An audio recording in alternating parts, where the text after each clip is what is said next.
Hello everyone, मेरा नाम पायल शर्मा है और मैं भारतीय neuropsychiatric hospital and de addiction centre में काउंसलिंग साइकोलॉजिस्ट हूँ। जैसे कि हमने अपनी पुरानी वीडियो में देखा था, हमने ऐसे दो बिहेवियर्स के बारे में बात की थी जिनकी वजह से एडिक्शन और पनप सकता है।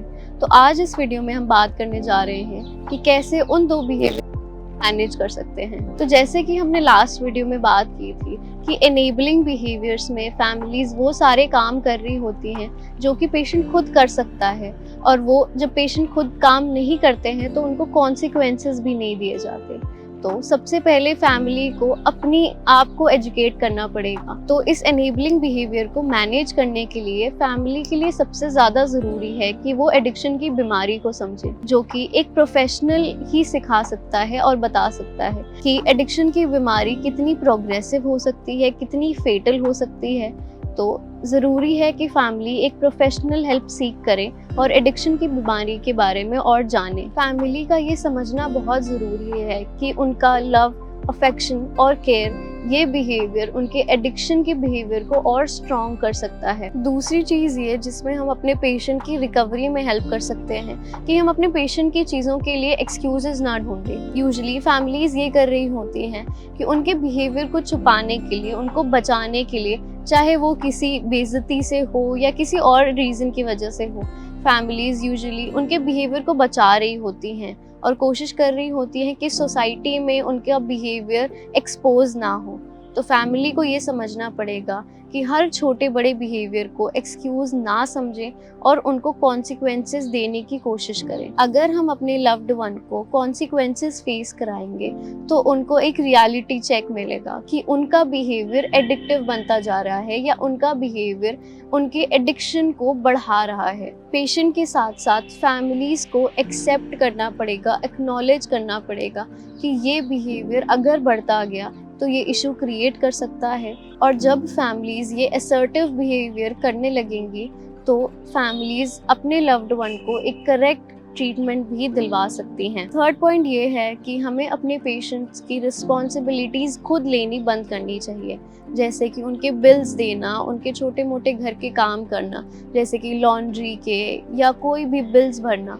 हमें ये चीज़ें कंट्रोल करनी पड़ेंगी, मैनेज करनी पड़ेंगी, क्योंकि ये करने की वजह से पेशेंट को लगने लगता है कि उसके लिए नशा ही करना ज़्यादा आसान है, क्योंकि रिस्पॉन्सिबिलिटीज़ वो उठा ही नहीं सकता, क्योंकि रिस्पॉन्सिबिलिटीज़ उसके लिए कोई और उठा रहा है।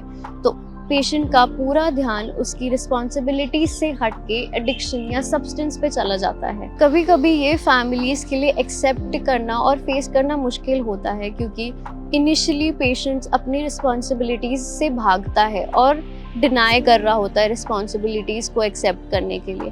बट पेशेंट्स की फैमिलीज को असर्टिव होना बहुत ज़रूरी है। उनको ये सिखाना बहुत ज़रूरी है कि एडिक्शन या किसी भी सब्सटेंस से ऊपर उनकी रिस्पॉन्सिबिलिटीज़ है जो उनकी लाइफ को आगे बढ़ा सकती है। नेक्स्ट पॉइंट जिससे हम एनेबलिंग और प्रोवोकिंग बिहेवियर की साइकिल को रोक सकते हैं या मैनेज कर सकते हैं, वो ये है कि किसी भी लीगल कॉन्सिक्वेंसेस से हर बारी पेशेंट को बाहर ना निकालना। फैमिलीज कभी कभी पेशेंट्स के बिहेवियर के लिए जब वो जेल में चले जाते हैं या किसी भी तरह के लीगल इश्यूज हो जाते हैं, फैमिली की कोशिश होती है कि तुरंत उसका सोल्यूशन निकले, तुरंत या इवन एट मिडनाइट वो उसको जाके बेल कराएं या उसको हेल्प करें। बट पेशेंट्स को ये फील होने लगता है कि उनकी चीज़ों का कोई कॉन्सिक्वेंस है ही नहीं, उनके एक्शंस का कॉन्सिक्वेंस है ही नहीं, तो वो इस एक्शंस को बहुत लीनियंटली लेने लगते हैं। उनको लगता है कि मैं कुछ भी कर सकता हूँ और मुझे किसी भी चीज़ का कॉन्सिक्वेंस नहीं मिलेगा, और हो सकता है वो इस तरह की एक्टिविटीज़ में और इन्वॉल्व होने लगे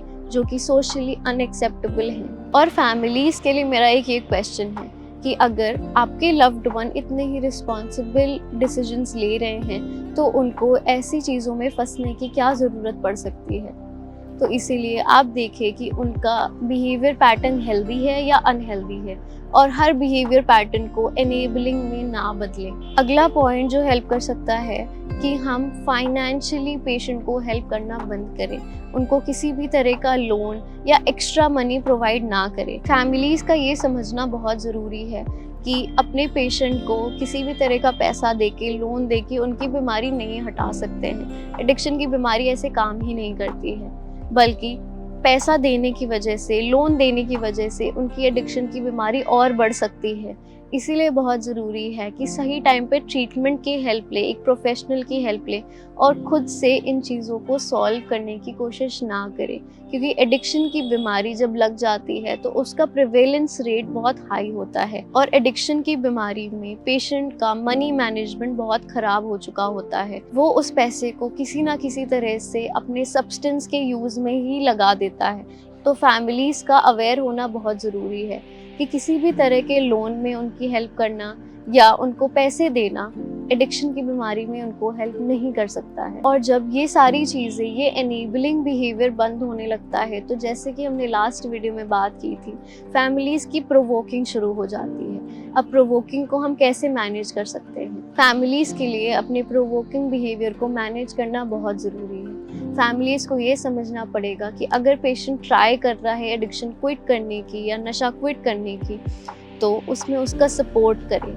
नेगेटिव कॉन्सिक्वेंसेस हर चीज़ में ना दें और जहाँ पे आपको लग रहा है वो आपसे मदद मांग रहे हैं तो उनकी मदद करें और उसको नेगेटिव अप्रेजल ना दें। इसी तरह के एडिक्शन पैटर्न्स के बारे में और जानने के लिए आप हमारे चैनल द हर्मिटेज को सब्सक्राइब करें। Thank you.